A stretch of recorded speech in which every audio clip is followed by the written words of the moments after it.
in the process. Okay, and it looks like we are now live on Facebook with Annie Rains, who's so dang adorable. It's ridiculous. And as usual, she was stumbling around. And we're live on Instagram too. And I think we're out there on YouTube also. So we're all over the place today. And I'm so excited to be talking with Annie today because I just love her books. And, it's interesting, Annie, how really, when it comes to books, there is something for everyone. And I'm finding it very interesting, this new trend of the whole closed door romance. And we want closed door, and we want this, and we want that. And this fits really nice in that sweet spot. This is such a sweet book. It's really, I love this book. There's so many things I loved about this book, and I want to get into that in a minute. But first, of course, I'm going to want to find out just a little bit about you, because I think some people may not know a lot about you. I know some tuning in are going to know you. And I see one of my good writing pals here who sports everything, Susie Baldwin, is already on. Hi, Susie. Thanks for joining us. And here comes some more of the regulars. Here's Nancy, and hi, Ginny, Central Louisiana. Woo, baby. I always make them tell where they're coming in from because it's so impressive, because it's amazing. We can be all over the country, and yet here we are all together having a good time here on Facebook. I love it. YouTube. It's just so cool. So hi, Fatima, right, for joining us. Karen is here from Michigan. So we are all over the place. So as you're all coming in and ringing in and saying hi and letting Annie know where you're from, I'm going to have her tell us a little bit about herself. And if you have questions you want to be asking Annie, I'm going to try and keep note of the comments, and we'll just see what comes in, and we'll try and make sure that we answer questions. So Annie, tell us just a little bit about yourself. All I know about Annie is that she's got kids and she's a sweet young thing. That's a big part of it. Yes. So I started out writing romance. So I do a lot of sweet small town romance. Small town is definitely my thing. I grew up in a small town. I'm still in a small town. Well, I'm also in a military town. So I'm kind of on the outskirts of a military town. So military town is huge, but I'm a small town girl on the outside. I have 3 kids. I have 2 teenage boys, 13 and 15. So they're giving me a lot of attitude right now.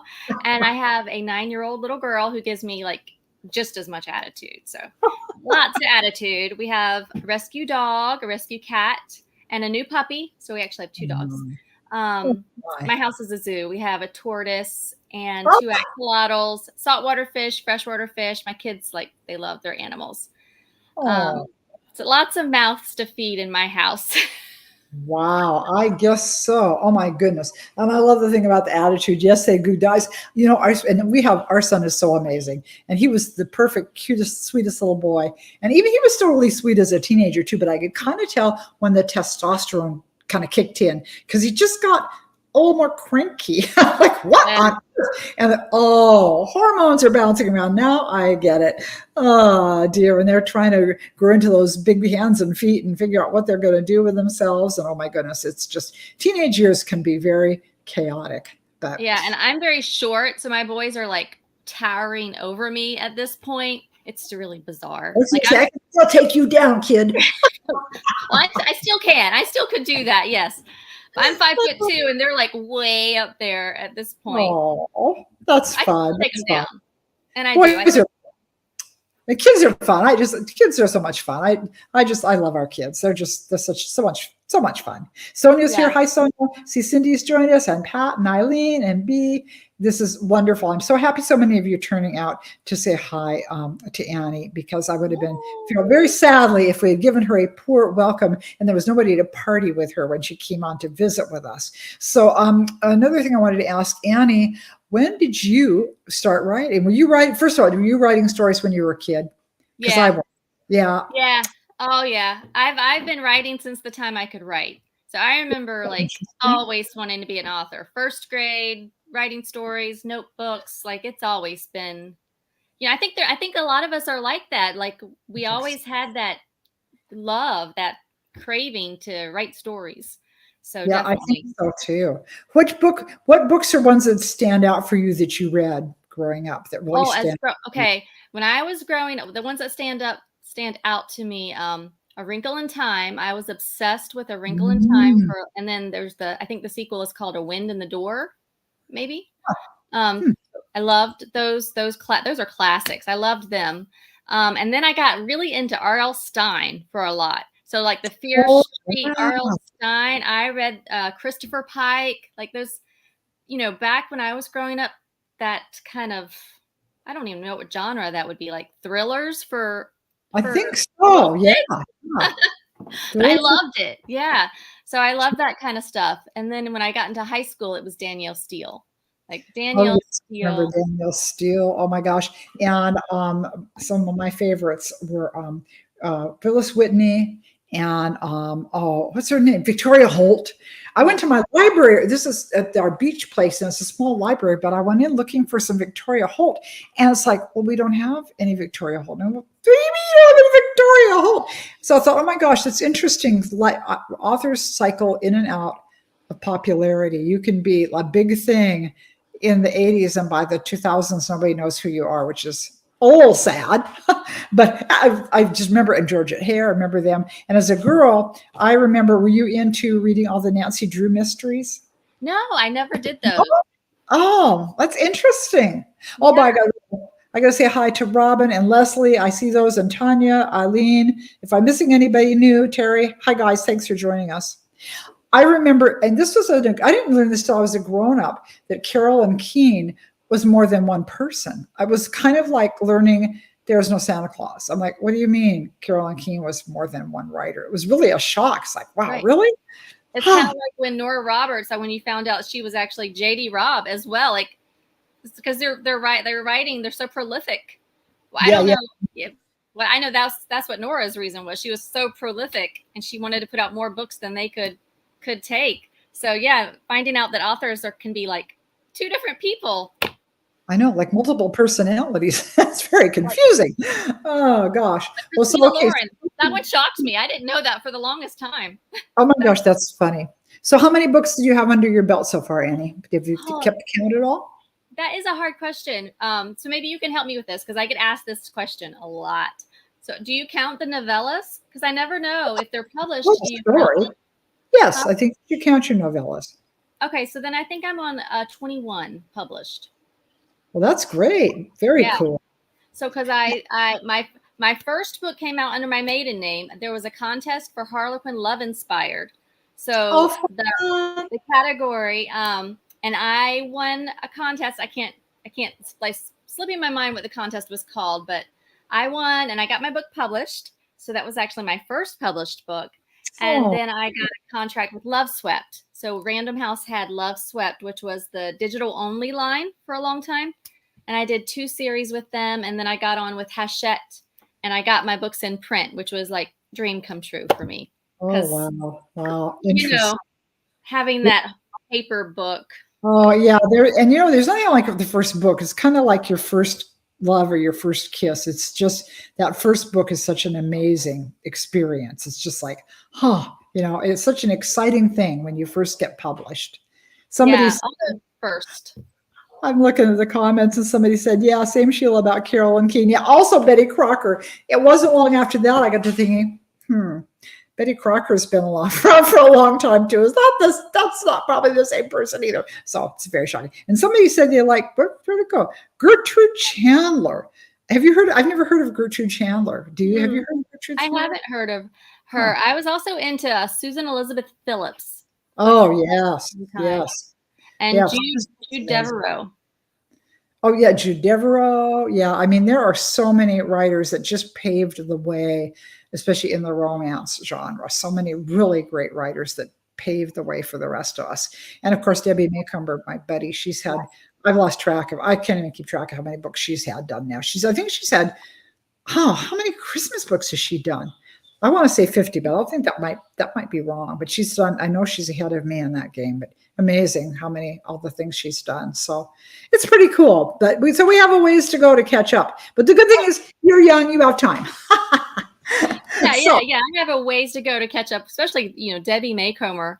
Oh my goodness. I know. She's amazing. She is just, I don't know how she does it. She's just a machine, just amazing. Well, let's talk a little bit about, I loved this book. I'm almost done with it. It's such a cute book. And I don't know how many of you have read this book yet, but it's so interesting. We were talking about that before we went live.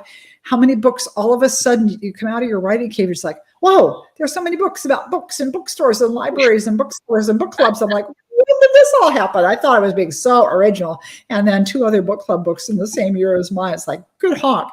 So kind of interesting how that turned out. But with your book, one of the things I like, and I did this with mine too, is you start every chapter with a quote from the book. So from a different book. So how did you pick your book quotes that you used? What made you decide on the different book quotes? Well, first I wanted to, when we talk about that, I wanted to say at first, I only wanted to start Eleanor's chapters with book quotes. So Eleanor, there's 3 points of view, and Eleanor is the great aunt.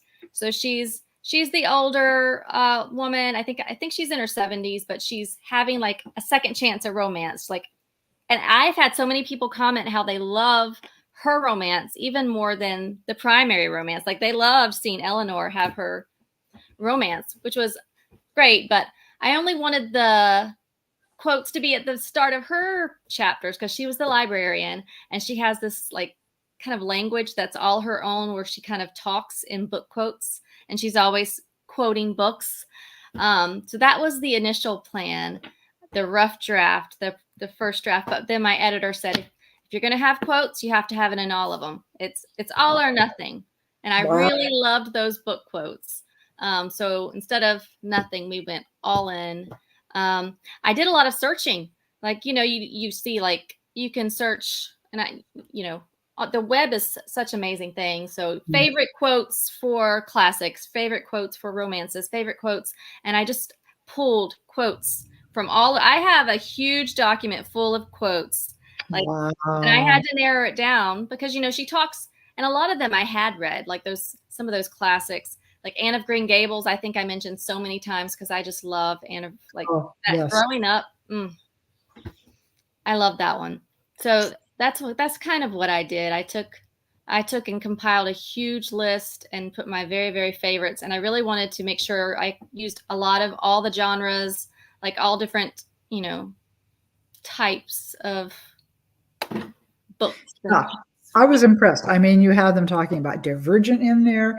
You had Hunger Games quotes. You had a real variety of book quotes, which I thought was really cool. Yeah. And there were a couple of them, I can't remember off the top of my head, but there were a couple of quotes that I read that went, oh, I need to read that book. So I'm going to make my notes, and I'm going to go back and check out some of these books that you quoted that I haven't read yet, because they sound really good. And actually, I think I'm one of the few people, I haven't read Divergent, so I might have to start with that. I've never read Divergent. Well, that's a series. So like, it's a series, of course, but that's also been made into a movie. So let's watch the movie. Yeah. Shortcut. Watch the movies first, and then we got the book series. Gotcha. Okay. All right. And Anne of Green Gables, that's another one, oh, Robin says she's going to the Anne of Green Gables Museum in September.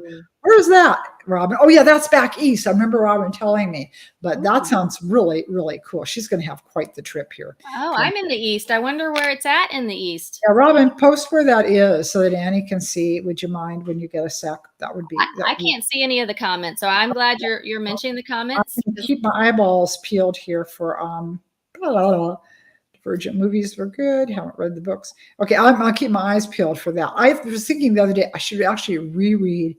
I know I read Anne of Green Gables. I don't remember anything about it. I'm thinking I should go back and read that book again just to remember. Oh, Robin says Nova Scotia. It's in Nova Scotia?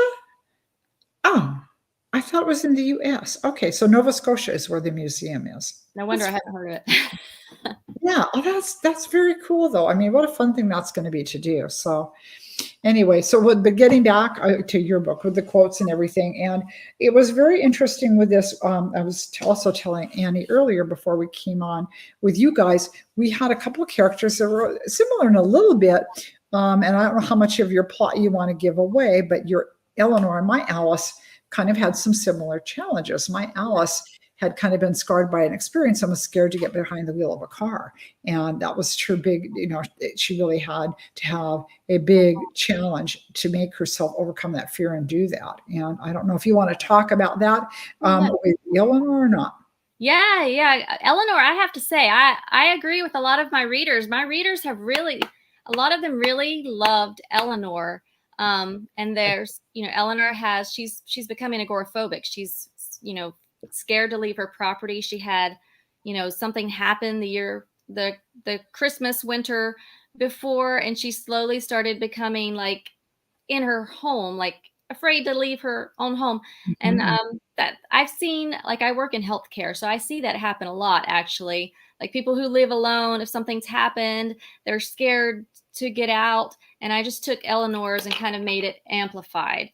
Like, her family and friends don't really realize, because everybody comes to her. She's got that huge library in the back of her yard, and people come visit her, and they come and have tea with her, and she gives them books. And I think it's easy for her to get comfortable not leaving the house and not being in denial and not really realizing it's becoming a problem. Yeah, she doesn't have to go. Why do I need to go out? Because everybody comes to me, kind of thing. Well, Yeah. Is that a common thing as you get older? Is that a thing as you get older? If you're odd, if you're alone, are certain temperaments, do you think, more prone to just kind of holding in and not wanting to go out? How does that happen to people? I'm just trying to imagine not leaving my house, and I can't wrap my mind around that. I can totally imagine not leaving my house. But I think it's personalities. Like in my own family, I've had a few hermits, like actual hermits, who did not leave the house. Like, I have a uncle, he's passed away now, but he had no electricity. He would take his bicycle and go to only the places he had to, and he'd go to the local library, but he was mostly like a hermit. And I've had other people in my family who, like an aunt who is widowed, and when you have somebody that's your partner and you're used to going out with them everywhere, and suddenly that partner's not there anymore, it's easier to start like staying home. I think it happens slowly and gradually, and possibly you feel awkward going out and being the single one in the crowd, kind of thing. Yeah. Maybe, that's very possible. Gosh, I hope I don't. Of course, I already told my husband that I'm going first, because I can't function without him. I can't be in balance a checkbook. So, I mean, I said, sorry, honey, you got to go first. But I think I could see him, because he's the shyer of the two of us. And I could maybe see him going, I don't think I want to do anything. So, interesting when you get married, how you complement each other, isn't it, with the different temperaments? You're very extroverted. Like, I've never met you in person, like person. I'm meeting you obviously online, but I can tell that you're very extroverted. I could stay inside for a year and not. Yeah, I'm extreme, and they say the difference between an introvert and an extrovert is how we charge our batteries. And if you're an introvert, it's not like you don't like people, but you need time alone so you can charge your batteries. Yes. And if you're an extrovert, we just sort of suck the energy out of everybody else.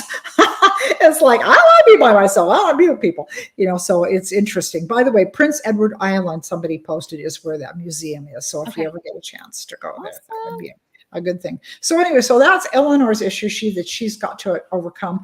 My favorite story, it wasn't even the romance part. It was watching Evan and June dealing with the grandma. And I'm not going to give away all the plot here, you guys, but we do have a single dad. The wife has passed away, and he's got the daughter. She wants the daughter to be with dad, and grandma doesn't want to share. And grandma's kind of I don't like her. She's a stinker. She really is. And I know she's got her reasons for being a stinker, but I don't think they're good enough. I don't like grandma. But and I feel like Evan, he was so picking nice to her. I mean, I would just be reaming this lady upside, and I do when I'm reading. I'm like, lady. So I'm finding that storyline very interesting. I haven't gotten to the end of it yet, but anybody who's read the book, if you've read the book, what do you think of grandma in the book?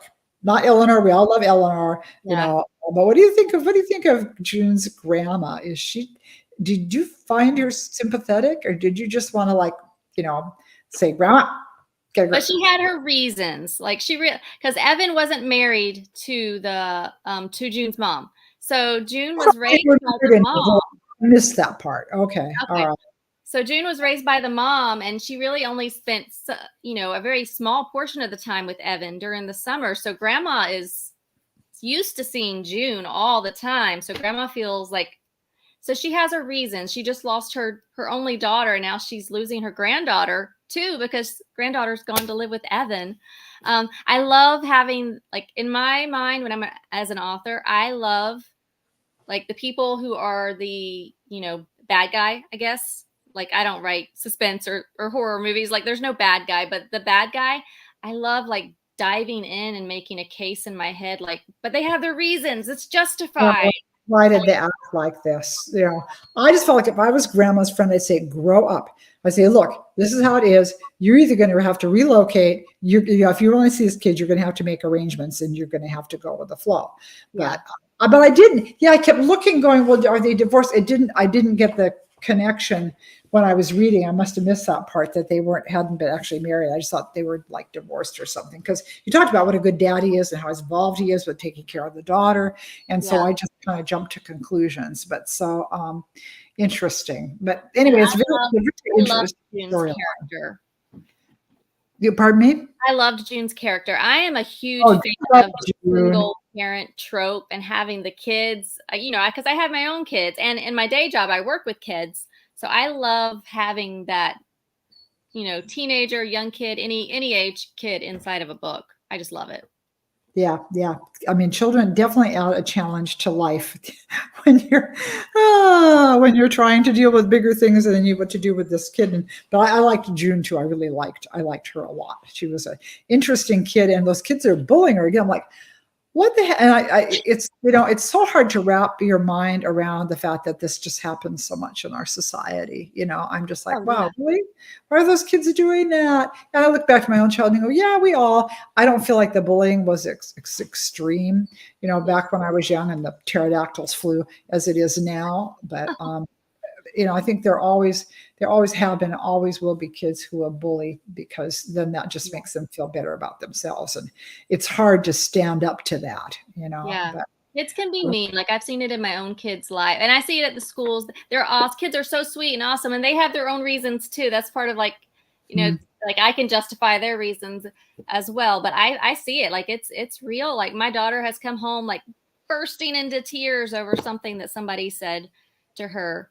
And when you're that age, everything is end of the world. Yeah, everything is huge. Everything is huge and horrible when you're young. It all just hits. It's hard. I think even as an adult, it's hard to shrug off if somebody says something unkind to you. For me anyway, it is. It's so hard for me to just go, oh well, and shrug it off. Yeah. So but anyway, I love June and what she was going in. Eileen has posted, I was bullied in my past. Gosh, that's just sad. I think a lot of us were. Like I said, me not so much. My friends teased me about my zits. Call me crater face at one point. Good old friends. Best friend. You have beautiful skin now. Isn't that funny? But oh man, I was like zit queen. Oh dear. So I mean, kids will always find something, and you don't realize. And I remember, was it in junior high? And I was just friends. This is the guy that I was friends with. A whole bunch of us are friends. And I remember my dad was picking me up after school. And there I saw him outside the school. And I kind of was like, hey, banana nose. I mean, it didn't even occur to me. But that was not a nice thing. I'm like, well, what did you just call him? I was kind of like, oh, it never even entered my head that would be like a mean thing to say to him, because he had kind of a little curvy nose. Never dawned on me. That did after my kid said something. And of course, that's why kids have parents, is they say, look, kid, this was not a good thing to say. This is not a kind thing to say. You can't do that, or you need to go apologize.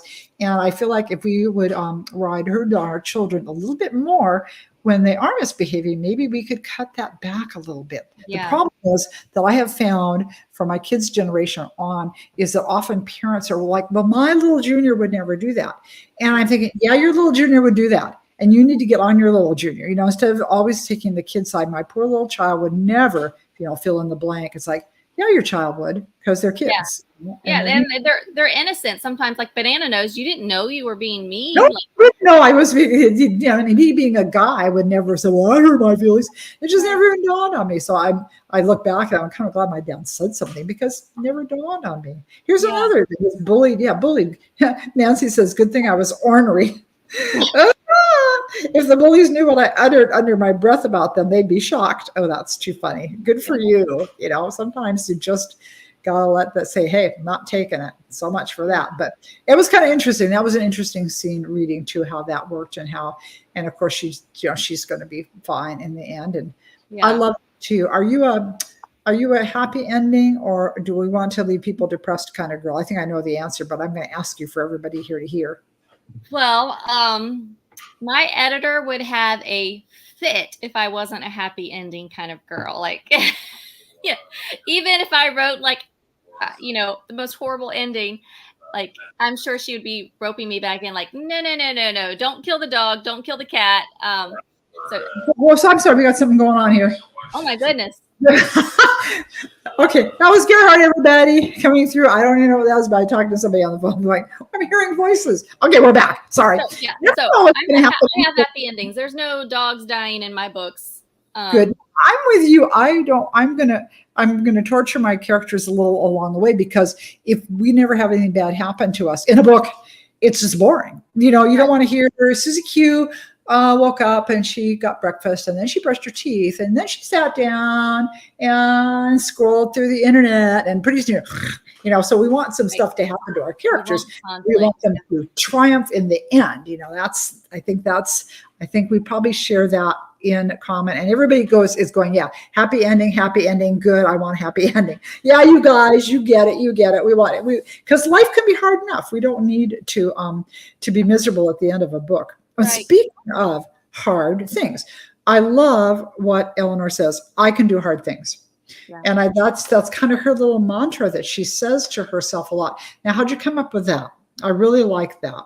Well, I work with kids, healthcare, and I actually have a parent of a student who is severely disabled, and that's one of their mantras. I can do hard things. Mm-hmm. And so a few years ago, that caught my ear, and I've kind of taken it in. I'm like, yeah, like I can do hard things. And actually, after I heard her say that, I've heard other parents say that to their children. And it's kind of I don't know if it's just around here, but it's kind of I can do hard things. And I work with children with disabilities. So, that's something that it's like a mantra for those children, because things are hard, but they can do them. So that's where I kind of got it from. Yeah. Oh, I love that. And they need to know that. That's one of my favorite Bible verses. I can do all things through Christ who gives me strength. And I just think sometimes how we get through hard things is related to the attitude we have going in. Yeah.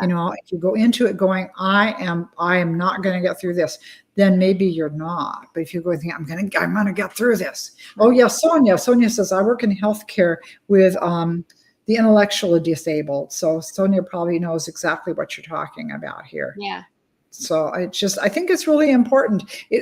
I do feel so much of our attitude toward life affects how our life goes. Not always. There are things that come into life that we can't control. Right. We know that. But so many things we can survive, or we can control better if we can just have that Eleanor attitude. I can do hard things. I just love that. She's always saying that to her. So I can do hard things. I thought that was really cool that you put that in there. Yeah. But even she had a hard time doing her hard thing, like you can, like she needed that person to kind of pull her out. Yeah. That's important too. Oh, for sure. Well, it's a fun book. Now, if people are going, well, which book should I start with? Well, for those of us who are writers, start with the book we're promoting right now, because that's where we need the sales. So if you're going, which book should I start with? I would recommend starting with this book, because it's a great introduction to Annie's writing style and to her characters. And it's just really a fun book. I have one more question I want to ask you about that, though, before I move on in any other direction. I'm still looking for comments, guys. So if you have questions for Annie, post them. I really am trying to pay attention. But one more question. The whole Finders Keepers Library. How did you come up with that? Were you inspired by little neighborhood libraries, or did you say, what if this lady did blah, blah, blah? Because it's very unique tell us what this woman does, for those who haven't read the book. Okay, so Eleanor is a retired librarian, and she is the great aunt, the one that, is slowly becoming scared to leave her home. But her late husband was a gardener. He loved gardening, and she loved books, of course. So she has this beautiful garden behind her home. Her late husband's no longer there, but she still has the beautiful garden. And in the middle of the garden, her late husband had built a library for her because she loves her books. So actually I wasn't thinking, that's kind of my writing process, is I twist things and twist them until they turn into something that works. So in the beginning, I actually wasn't even thinking of a Finders, like of the little free libraries. That wasn't even on my radar. It was just, I have a library in the backyard and it's huge and it's big, and we're going to put books all inside of it, and people can come and check out books and take one and leave one. And then eventually I was like, oh, that's a thing. That's, you know, I just made a grander scale of it in the middle of a garden, which, you know, I found that to be a lot of fun and beautiful. And I would love to have a huge garden with a little library in the back. Oh, sounds so charming. A little gazebo, a little glass gazebo. I would love to have a she shed. I don't have room. Maybe at our little beach digs. My regular house, there's not room for a she shed, but I would love to have a cute little glassed-in she shed with potted plants and books. And anyway, so that's a lovely thing about fiction, though. You know, you can make up one or you can read about one. By the way, hi to Vicky who's come in. Hi to B. And Heather has a question. Who might be your most favorite character in your writing career to date? Where'd the rest of it go? Who is your most relatable character? Do you have a favorite character so far?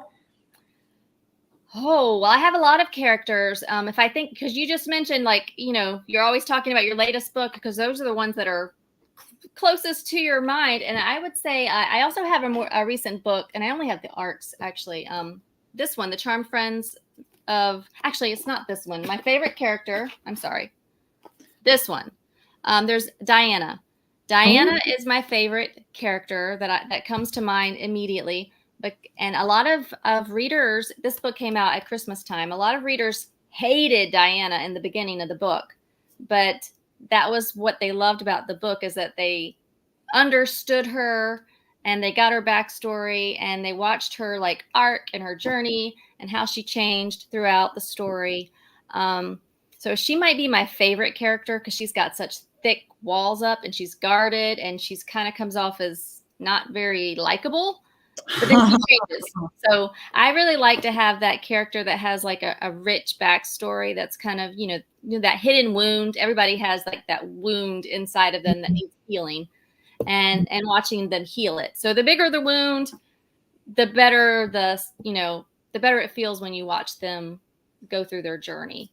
So I really like Diana in this book. This book is kind of Groundhog's Day at Christmas time. She's trying to save her fiance. Her fiance is in a coma, and she's repeating the same day over and over again. That is the day that he gets hit by a delivery truck because it's Christmas time. And just watching her transform. I love characters. That's what I love about characters. Characters are what we remember from books, I think, even more than plot, because we identify, we become friends with those characters, or we don't like those characters, but they stick in our mind, you know. So I think characters are so important. Cindy asks, have you written any characters with a little of your personality in them? Oh yes, I like to think and say that I think every single female character, at least like the main character of a book, I put myself into a little bit of each character because I think there's lots of facets to every person. And so I will put, I have a character in this pink book right here that has, anxiety. And, I have anxiety and fear. And so does Eleanor. She has anxiety and fear. I think everybody has fears of something. And, I feel like I put myself in a little bit of each one. I put a lot of myself in Savannah in the book that we've been talking about here. And I've actually had a lot of readers ask me if this is me. Because of the hair, they actually think it's me. It's not me, but I did put a lot of myself into this character as well. So yeah, I do. Do you put a lot of yourself in your characters? Sometimes I do show up in characters. I had one in One Charm Christmas. I had this hypochondriac in the book, and that's me. I am like this hypochondriac. I can go from I have a hangnail to I have cancer of the finger. So, I mean, I'm just like, and so I am terrible. I'm ridiculous. And sometimes though things do develop that more in you, of course, after, having had cancer, I think that amplified that a little bit.